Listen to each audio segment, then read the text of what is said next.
Hay tres tipos de personas. La primera, la que no ahorra. La segunda, la que ahorra pero no invierte. Y la tercera, la que ahorra e invierte. Y aunque pueda sonar raro, para mí el perfil más peligroso no es siempre el primero. Porque si alguien no puede ahorrar, primero tiene otras batallas. Los ingresos, gastos, deudas, vivienda, familia, estabilidad. Pero si tú ya ahorras, si ya tienes esa disciplina, si te apartas dinero cada mes, si tienes dinero en cuentas, depósitos o productos garantizados, pero nunca has dado el paso de invertir una parte, puedes estar cometiendo uno de los errores financieros más silenciosos que existen y que no te dejan crear patrimonio. Porque tu dinero no cae en pantalla, pero pierde poder adquisitivo cada año. Y eso no se ve siempre. Y hoy vamos a ver por qué ahorrar no basta, cómo empezar a invertir sin volverte loco, qué papel pueden tener ETFs amplios y cómo podríamos construir una primera base de inversión paso a paso. Primero con datos y después con ejemplos, y al final bajándolo a una plataforma real para ver cómo se haría, sin prometer rentabilidades, sin vender humo y sin hacer que esto parezca más complicado de lo que es. ¡Vamos allá! Y esto es importante, no solo hablo de gente joven, que obviamente cuando antes empiezas, pues más tiempo tienes para el interés compuesto que trabaje. Pero el problema de no perder poder adquisitivo lo puede tener también una persona de 30, de 45, de 60 o incluso alguien recién jubilado. Porque la clave no es solo la edad, la clave es otra, qué parte de tu dinero no necesitas usar a corto plazo. Porque, por ejemplo, una persona jubilada que ya con su pensión cubre sus gastos y que tiene unos ahorros que no necesita rescatar mes a mes, también puede tener una pregunta muy parecida. ¿Qué hago con este dinero para que no pierda poder adquisitivo? No vamos a hablar de jugarnos todos nuestros ahorros, no vamos a hablar de buscar la próxima Nvidia y no vamos a hablar de hacernos ricos rápidos, vamos a hablar de algo mucho más básico. Cómo pasar solo de ahorrar a empezar a invertir de forma razonable, diversificada y con cabeza. Y antes de entrar en la parte práctica vamos a ordenar bien el problema, porque no todo el mundo parte del mismo sitio y para mí hay tres perfiles muy claros. Y el primero es la persona que no consigue ahorrar, y aquí tenemos que ir con cuidado, porque a veces nos ahorra por mala gestión, por compras impulsivas, por un coche por encima de nuestras posibilidades o por vivir siempre al límite, pero otras veces nos ahorra porque la vida está complicada. Los salarios son los que son y hay alquiler o hipoteca, hijos, deudas, gastos familiares y situaciones personales difíciles. Y aquí no se trata de dar lecciones desde una torre de marfil. Si este es tu caso, tu prioridad no es invertir mañana. Tu prioridad es invertir esos ingresos, gastos, deudas y empezar a construir un pequeño colchón. El segundo perfil es el que más interesa hoy. La persona que sí que ahorra, que tiene dinero en la cuenta, que quizás tiene depósitos, que mira cuentas remuneradas, que acumula capital y que busca seguridad. Pero nunca termina de dar el paso de invertir una parte. Y aquí tenemos el problema, porque esta persona ya ha hecho lo más difícil, ya tiene disciplina, ya aparta ese dinero y no se lo gasta todo, pero se queda a medio camino. Ahorra, pero no pone una parte de ese dinero a trabajar en el largo plazo, y ahí es donde la inflación empieza a hacer daño. Y luego está el tercer perfil, la persona que ahorra, que mantiene su fondo de emergencia, que ordena su corto, el medio y el largo, y además invierte de forma constante. Y no porque quiera hacerse rico rápido, y no porque quiera jugar al casino, sino porque entiende que el dinero parado a largo plazo también tiene riesgo. Y este es el punto que poco a poco creo que mucha gente debería intentar acercarse. Y no de golpe, y no metiéndolo todo, no complicándose la vida más de la cuenta, sino con método. Y a mí me recuerda mucho esto al gimnasio. El gran cambio no viene de pasar de no hacer nada a competir como un culturista. El gran cambio viene de pasar de no moverte a entrenar con cierta constancia. Y luego si quieres ya te puedes complicar más, ya puedes mejorar tu dieta, puedes optimizar ejercicios, puedes entrenar más fino, puedes buscar rendimiento, pero el primer gran salto es empezar. Y ahorrar está muy bien, y de hecho sin ahorro no hay inversión. Pero ahorrar por sí solo no siempre crea un patrimonio real, crea saldo, y el saldo no es lo mismo que poder adquisitivo. Y aquí lo podemos ver muy claro, con una inflación media del 3% anual, 100.000 euros ahorrados pasan a tener un poder adquisitivo equivalente a unos 85.000 euros después de 5 años. Es decir, aproximadamente un 14% menos. Y si nos vamos a 10 años, pues esos mismos 100.000 equivaldrían a 73.000 euros hoy, que sería un 26% menos. Y si estiramos el plazo a 20 años, pues ya estaríamos hablando de unos 55.000 euros de poder adquisitivo actual. Es decir, casi la mitad. Y aquí está el problema. En la pantalla del banco tú sigues viendo 100.000 euros, pero en la vida real ese dinero compra bastante menos. Y eso ya lo vimos también en el Excel de ahorrar frente a invertir. Recordando este ejemplo, comparábamos tres escenarios. Una persona que ahorraba 600 euros al mes, otra que invertía 250 y otra que combinaba ahorro e inversión. Ahorraba 350, invertía 250 y con una hipótesis de rentabilidad anual del 7% y una inflación media del 3%. Y fijaos qué pasaba, en el escenario de solo ahorro, la persona cada vez tiene más dinero nominal y a 30 años ha acumulado 216.000 euros. Pero en poder adquisitivo real eso equivale a unos 89.000 euros. Y a partir de ahí pasaba algo muy curioso. Aunque siga ahorrando cada mes, el poder adquisitivo real prácticamente dejaba de crecer o incluso empezaba a retroceder. Es decir, podemos ver que ahorraba 600 euros al mes, 7.200 euros al año, 36.000 euros cada 5 años. Pero cuando tienes mucho dinero y el IPC va en detrimento, te hace mella en tu poder adquisitivo, aquí tenía 89.000. Aquí ahorró 36.000 euros más, pero como el IPC la ha hecho mella, pues tiene casi 600 euros más. Incluso 5 años después, con tanto patrimonio, todo el que ha ahorrado, podríamos ver que en términos reales, descontando ese IPC, que sería la cesta de la compra que podías comprar, pues veríamos que incluso tendría menos que los 5 años anteriores. ¿Por qué? Porque ya tiene tanto dinero acumulado que la inflación se come cada vez más parte del nuevo esfuerzo. En cambio, cuando una parte del ahorro se invierte, el patrimonio empieza a tener una segunda fuerza trabajando. Ya no solo aportas tú, también trabaja la rentabilidad compuesta. Y estos son pues los otros escenarios que pudimos ver, insisto, solo invirtiendo o combinando ambas. Y esto no significa que todos los años vaya a salir bien, no significa que la bolsa no caiga, no significa que la rentabilidad del 7% esté garantizada, pero sí nos ayuda a entender la idea principal. Ahorrar suma, invertir si se hace con tiempo y con cabeza puede multiplicar el efecto del ahorro. El dinero parado pues no fluctúa en la pantalla, pero sí que pierde poder adquisitivo en la vida real. Bueno, pero yo tengo cuentas remuneradas, yo tengo depósitos y yo siempre busco el tipo garantizado. Y perfectos, yo también los uso cuando tienen sentido, pero hay que entender para qué sirven. Una cuenta remunerada, un depósito, un producto monetario puede tener mucho sentido, pues para el fondo de emergencia, para el corto plazo, para un dinero que puedes necesitar pronto o para ser una parte defensiva de tu patrimonio. Pero normalmente no son el motor del crecimiento a largo plazo. Y esto no lo digo porque sean malos productos, lo digo porque cumplen otra función. Te dan seguridad, liquidez, estabilidad y te ayudan a dormir tranquilo, pero no siempre te ayudan a aumentar o a mantener ese poder adquisitivo durante 10, 20 o 30 años. Y esto ya lo vimos y lo recordamos de otro vídeo que os dejaré por aquí arriba. Por ejemplo, entre enero del 2020 y enero del 25, según el cálculo de la INE, y la inflación acumulada fue en torno a un 20%. Es decir, que en solo 5 años el dinero necesitaba crecer más o menos un 20% para mantener ese poder adquisitivo. Y claro, tú cuando comparas eso con productos muy conservadores, ves una cosa bastante clara. Te pueden ayudar, pueden sumar y pueden tener sentido, pero muchas veces no llegan a compensar completamente la inflación. Y si vamos un poquito a mano izquierda, pues podemos ver esta comparativa con otros productos financieros. Y se ve bastante claro, muchos productos conservadores ayudaron, pero se quedaron por debajo de la inflación. Monetarios, Euribor, renta fija a largo plazo, algunos ayudaron, otros se quedaron cortos, otros incluso sufrieron bastante.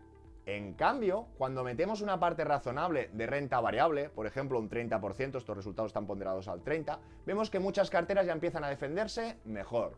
Y no porque haya que meterlo todo en bolsa, justo lo contrario. La idea es que con una parte limitada, bien diversificada y pensada a largo plazo, puedas mejorar mucho la capacidad de proteger tu patrimonio real.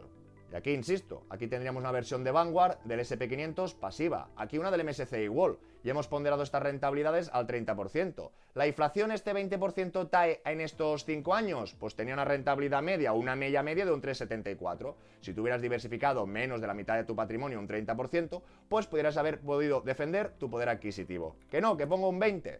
Pues en este caso, pues con este producto del Santander de gestión activa no, con este tampoco MSCI World, con el resto sí, o si hubieras puesto un 100%, pues tendríamos otros resultados. Por eso aquí cada uno tiene que hacer una introspección y buscar su punto de equilibrio. Y si nos vamos a periodos más largos se ve todavía mejor. Por ejemplo, desde el 2003 al 25, una cartera donde una parte estaba en renta variable pasiva ya habría batido claramente la inflación. Y en más largo plazo, pues en este caso con un 20%, pues aquí también veríamos más de lo mismo. Un MSCI World de gestión activa del BVA pues no hubiera llegado aquí, pero en cambio el SP500 gestión activa del Santander sí, y ya un MSCI World pasivo pues ya hubiese sido un poco más rotundo, de la misma manera que el SP500.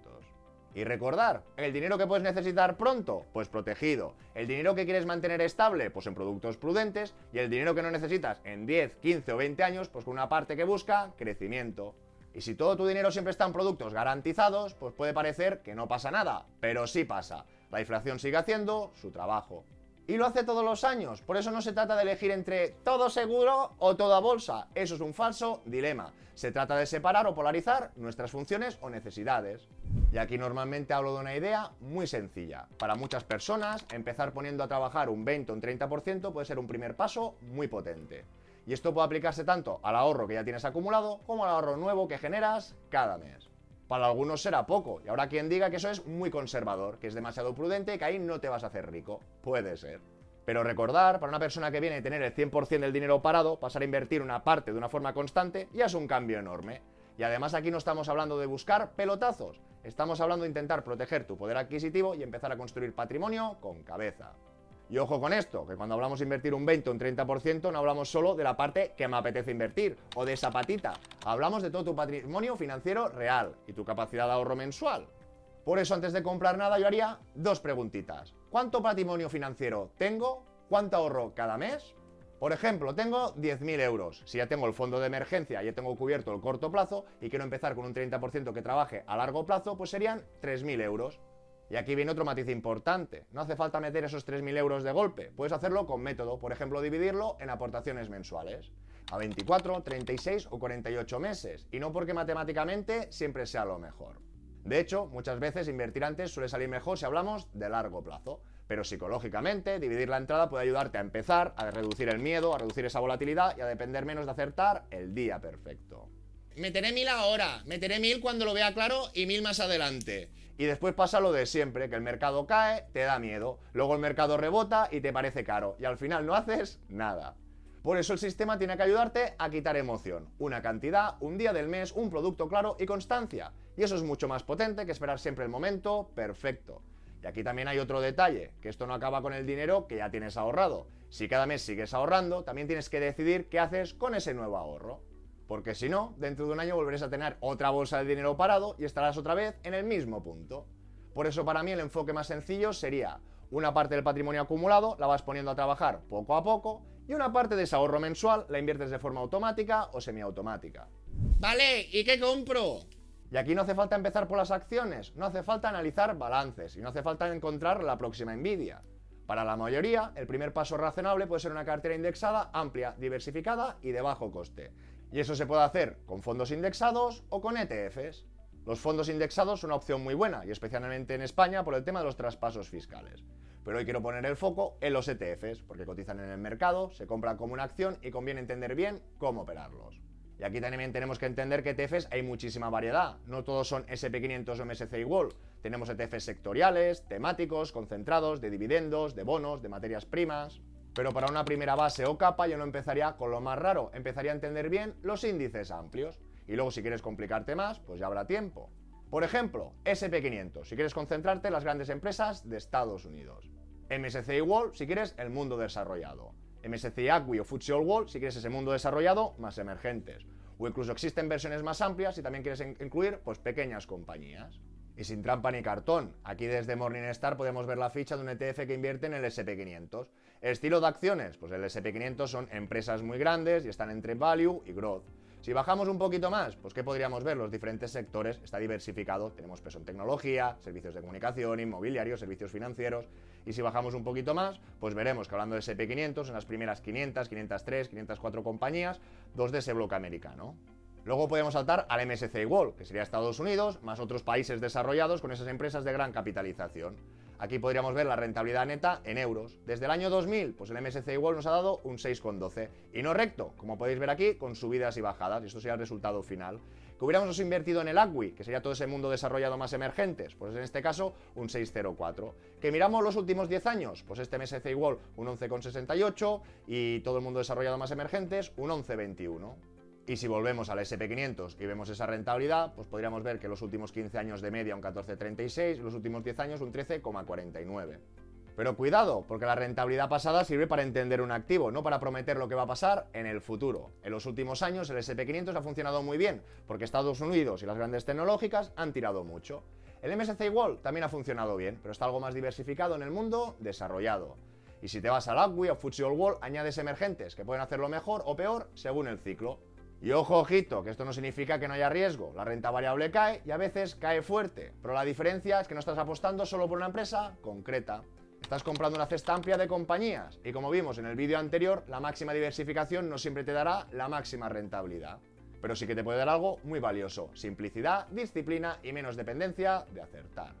Y ahora sí vamos a la parte práctica, porque si hemos decidido que una parte de nuestro dinero va a trabajar en el largo plazo, el siguiente paso no es complicarse, es decidir tres cositas: qué mercado quiero comprar, qué ETF concreto voy a usar y cómo voy a hacer la aportación. Y para verlo de forma práctica voy a hacerlo desde Freedom24, que es la plataforma que vamos a utilizar en este vídeo. Imaginemos el caso que comentábamos antes, una persona que tiene 10.000 euros de patrimonio financiero, que ya tiene ese fondo de emergencia y que quiere empezar destinando un 30% de renta variable a largo plazo. Es decir, que estaríamos hablando de 3.000 euros. Y la pregunta ahora no es ¿qué producto me venden? La pregunta es ¿qué exposición quiero comprar? Y aquí podemos hacer dos cosas. Podríamos buscar en páginas de fuera, como ya CTE, pues para ver las diferentes alternativas del SP500, de esas gestoras. Aquí también ya veríamos pues si las emisiones nos hacen una pequeña traducción, nos facilitan, no nos tenemos que leer ese kit, que luego lo veremos, pero dicen, mira, esa acumulación, el patrimonio que tiene, mira aquí Shares, aquí Vanguard, aquí Invesco. O la otra alternativa sería mirar dentro de la plataforma. En este caso no os fiéis de esto, porque yo aquí me he creado bastantes o diferentes listas con los activos que quiero buscar o seguir. Pero en este caso podríamos ir a servicios, qué comprar, y aquí tendríamos una selección de ETFs. Que aquí podríamos ver cómo las primeras, hay que leer señoras y señores, veríamos SP500. Si entramos aquí, ¿qué vemos? Pues en este caso veríamos la gráfica, pero vemos que está cotizando en dólares.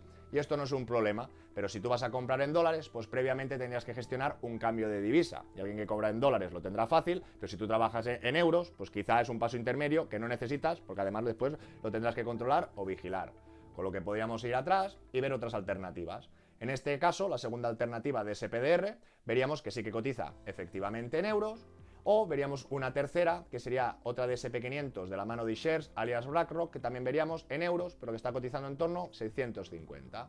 Y no se trata de casarnos con el ticker, se trata de entender la lógica. Mismo índice, distintas gestoras, distintas bolsas, distintas divisas, distintos precios por participación. Ahora bien, en estos tres casos, sean en dólares, sean en euros, con distintos precios de participación y distintas gestoras que están replicando el mismo índice, podemos dar salto a un índice mucho más global. Por ejemplo, todo este mundo desarrollado más los emergentes. Y aquí tendríamos una alternativa de Vanguard que seguiría o perseguiría este FTSE All World. Y aquí efectivamente, pues podríamos ver que esta emisión ya la tenemos en euros. Y esto para una primera base puede tener mucho más sentido si alguien quiere simplificar. Y antes de comprar yo revisaría 5 cosas. Primero, el índice que replica. No es lo mismo el SP500, el MSCI World que el FTSE All World. Y en este caso, si no sabemos qué índice replica o no conocemos el producto, pues recomiendo a todo el mundo que se lea el kit o esa información fundamental. Y aquí lo veríamos, datos fundamentales, pues hay que leer un poquito, señoras y señores. Aquí, ¿qué podríamos ver? Los objetivos, pues el fondo emplea un enfoque de inversión de gestión pasiva mediante la adquisición física de valores y trata de replicar la rentabilidad del FTSE All World, que insisto es este mundo desarrollado más los emergentes. Segundo, saber si es de acumulación o distribución, es decir, si reinvierte dividendos o si los reparte. Si nuestro objetivo es a largo plazo y no queremos percibir rentas, es una tontería tributar para luego reinvertir, sería mejor acumulación. Y como decíamos, nos podemos ir a páginas externas o entretenernos un poquito con el kit. Y aquí, por ejemplo, lo encontraríamos aquí. Los ingresos de las acciones de ETF se reinvertirán y se verán reflejados en el precio de las acciones del ETF. Tercer punto, los costes. No hace falta obsesionarse con el decimal, pero sí saber si estamos ante un producto barato y eficiente. Que aquí hablaríamos de un 0,19 más este 0,03, hablaríamos de un 0,22%. Y adicionalmente, pues teníamos que tener en cuenta los costes de la plataforma que utilizamos. En este caso, por comprar ETFs, tenemos una comisión fija de 2 euros, que sobre un ETF, por ejemplo, de Shares que cotiza 600, pues tiene un impacto, y en cambio estos 2 euros fijos sobre una participación de 10, pues tiene más coste. No es ni mucho ni poco en función si invertimos a largo plazo o en función de esa operativa pasiva, pero todo el mundo lo tiene que tener en cuenta. El cuarto punto sería la divisa. Si está en euros normalmente me simplifica la vida y si está en dólares puede tener sentido, pero tienes que tener claro tú el cambio de divisa. Y en este caso pues podemos comprobar, es decir, un mismo ISIN puede tener diferentes tickers y puede tener por la misma emisión en euros o en dólares. En este caso ya tenemos en euros, no le daría más vueltas. Y el quinto punto serían aspectos más técnicos, que sería la liquidez, el volumen y el spread. Y este porcentaje pues es la diferencia entre el precio de compra y el precio de venta. Si la diferencia es pequeña, mejor. Y si la diferencia es muy grande, ojo, porque también eso es un coste. Y por último, el horario. Tenemos que ser conscientes que los ETFs UCITS europeos normalmente cotizan de las 9 a las 5:30. Y ahora que está el mercado abierto, estamos cogiendo una emisión grande, pues podemos ver un spread ajustado. No, que yo quiero invertir, pero quiero invertir pues 60 euros y esta emisión es muy grande. Cojo una más pequeñita. Al ser una más pequeñita, quizá tiene menos volumen y tiene un spread un poquito más elevado. No, que quiero un apalancado. Pues aquí realmente, si es una emisión que tiene menos liquidez, ya podríamos ver un spread un poquito más alto. Pero normalmente en índices globales que tienen buena operativa, pues esto es ajustado. Pero insisto, ojo con la hora del mercado. Si tú pones una orden a las 7 de la tarde, No es ni mejor ni peor, pero a las 7 de la tarde el mercado está cerrado, con lo que se va a ejecutar al día siguiente por la abertura por la mañana y puede ser que ahí sí haya más volatilidad y que inherentemente tengas más coste. Y volvemos al ejemplo, queríamos invertir 3.000 euros. Si lo dividimos en 48 meses, estaríamos hablando de unos 62 o 63 euros al mes. Y aquí aparece un detalle muy práctico. No basta con decir, quiero invertir en el SP500, por ejemplo. Tienes que mirar también si el ETF encaja con tu importe. Porque en este caso, si quisiéramos hacer la alternativa de iShares, pues vale 600 euros por participación. O compras 650 o no compras nada.